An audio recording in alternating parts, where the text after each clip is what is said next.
Hey, welcome back to our channel. In this video, let me show you how to split screen on your XIAOMI 15T.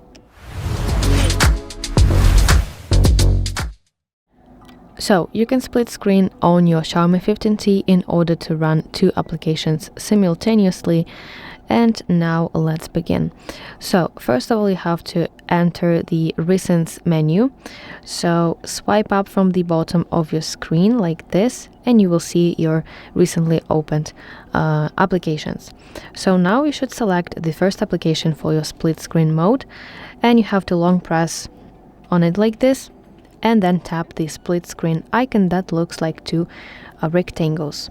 So at the top of your screen you should see this application that you have just selected, and now let's select the second application by simply tapping on it. You are now in your split screen mode, where your both applications active and they are working simultaneously. So actually you can adjust the size of those windows by dragging this horizontal divider bar in the middle of your screen. So you can place it up like this or down, or you can set it to the middle like it was.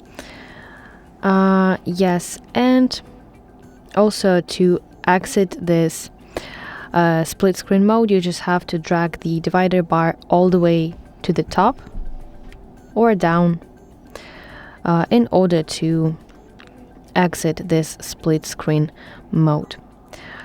So yeah, that's basically how it works. I really hope that you find this video helpful, and if so, please like this video and subscribe to our channel to see more content like this.